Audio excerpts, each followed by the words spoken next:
Geography पढ़ते हैं, geography में हमने पढ़ना है एग्रीकल्चर। एग्रीकल्चर क्या होता है? एग्रीकल्चर जो है ये दो टर्म्स का बना हुआ है।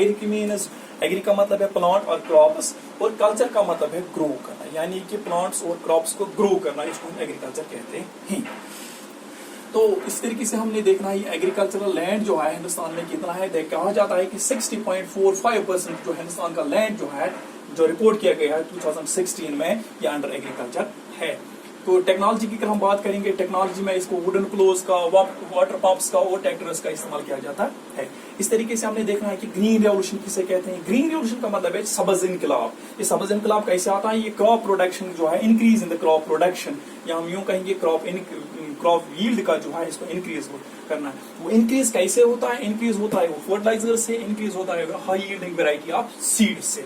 इस तरीके से हमने देखना है व्हाइट रेवोल्यूशन। व्हाइट रेवोल्यूशन का मतलब है increase in the milk yield, यानी कि दूध की पैदावार जो है इसको बढ़ाना है। तो क्रॉप्स जो इसमें इस्तेमाल होते हैं, या क्रॉप्स जो एग्रीकल्चर के साथ जो वापसी रखते हैं, उसमें हम देखेंगे सीरियल्स में हम राइस, वीट, मिलेट्स, मेज का इस्तेमाल जो एग्रीकल्चर से हमें हासिल होते हैं। इस तरीके से पल्सेस जो हैं, दैट इज अरहर और मूंग, मसर, पीस एंड ग्राम्स, जो हम ये पल्सेस का इस्तेमाल होता है, ये जो हासिल हमें एग्रीकल्चर से हासिल होते हैं। इस तरीके से ऑयल सीड्स में ground nuts, ripe seeds, Hind seeds, castor हमें हासिल होते हैं। फाइबरस क्रॉप्स जो हमें हासिल होते हैं इस एग्रीकल्चर से, that is jute and cotton. इस तरीके से बीवीड्स जो हम पीते हैं उनमें से कॉफी और टी का हमें इस्तेमाल होता है, हासिल होते हैं एग्रीकल्चर से। इस तरीके से कैश क्रॉप्स जो हैं, that is sugar cane, rubber, tobacco, seed या spices, fruits, animal husbandry and fisheries जो हैं, ये हमें हासिल होते हैं एग्रीकल्चर से। तो इंस्टीट्यूशन रिफॉर्म्स जो हैं, इसमें जो एग्रीकल्चर के से वापसी रखते हैं, जो हम ये कहेंगे एग्रीकल्चर में कौन से रिफॉर्म्स आए हैं, that is abolition of zamindari system को एबॉलिश किया गया, जागीरदारी सिस्टम को एबॉलिश किया गया, और कुछ सीलिंग्स हुए, लैंड होल्डिंग्स पे कुछ सीलिंग्स लगाए गए। यानी कि इस तरीके से हम देखना है कि टाइप्स ऑफ फार्मिंग जो है, कौन कौन से टाइप्स फार्मिंग के हैं। फार्मिंग के डिफरेंट टाइप्स हैं। अगर हम देखेंगे सब्सटेंस फार्मिंग जो है, सब्सटेंस फार्मिंग जो है ये दो तरीके की है। एक है प्रिमिटिव सब्सटेंस फार्मिंग, दूसरी है इंटेंसिव सब्सटेंस फार्मिंग, और तीसरी जो है दैट इज कमर्शियल फार्मिंग। आज हमने देखना है कि प्रिमिटिव सब्सटेंस फार्मिंग। ये प्रिमिटिव सब्सटेंस फार्मिंग क्या है? इसमें प्रिमिटिव टूल्स का इस्तेमाल किया जाता है, जो हाउस और दुआ का इस्तेमाल किया जाता है। हाउस जो है जो स्पेड के जैसे होते हैं, ये इस तरीके से दुआ जो है सवर्ड के जैसे होती है, सवर्ड के जैसे होती है, और डिगिंग सिटिक्स का इस्तेमाल किया जाता है। और इसमें फैमिली जो है या लेबर कम्युनिटी या कम्युनिटी लेबर जो है वही इस्तेमाल किए जाते हैं, वही इसमें काम करते हैं। ये फार्मिंग जो है ये डिपेंड करती है, ये प्रिमिटिव सब्सटेंस फार्मिंग जो है ये डिपेंड करती है मॉनसून पे, और नेचुरल फर्टिलिटी जो सॉइल की है जो उसी पे डिपेंड करती है। ये सुटेबल जो होती है environmental conditions to grow the crops. ये प्रिमिटिव सब्सटेंस फार्मिंग जो है इसको हम स्लैश एंड बर्न एग्रीकल्चर भी कहा जाता है।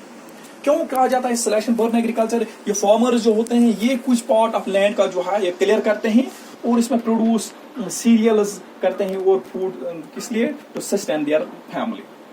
और ये जो सॉइल होती है, इसकी फर्टिलिटी सॉइल की जो होती है वो डिक्रीज होती है। ये फार्मर जो होते हैं फिर शिफ्ट करते हैं और कुछ लैंड को क्लियर करते हैं to patch for the cultivation of the land, तो कल्टिवेशन ऑफ द क्रॉप्स। इसी तरीके से ये इसको हम कहते हैं शिफ्टिंग एग्रीकल्चर भी कहा जाता है, क्योंकि ये शिफ्टिंग से क्या होता है? शिफ्टिंग से ये नेचुरली जो ये जमीन जो होती है ये रिप्लेनिश होती है, और इसमें फर्टिलिटी जो सॉइल की होती है वो बरकरार आती है। और ये लैंड प्रोडक्टिविटी जो उसमें होती है, एग्रीकल्चरल लैंड जो होता है वो लो होता है, क्योंकि इसमें मॉडर्न टूल्स का इस्तेमाल या मॉडर्न इनपुट्स का इस्तेमाल नहीं किया जाता है, और इसमें फर्टिलाइजर्स का इस्तेमाल नहीं किया जाता है। इसको हिंदुस्तान में डिफरेंट जगहों पे डिफरेंट नामों से पुकारा जाता है।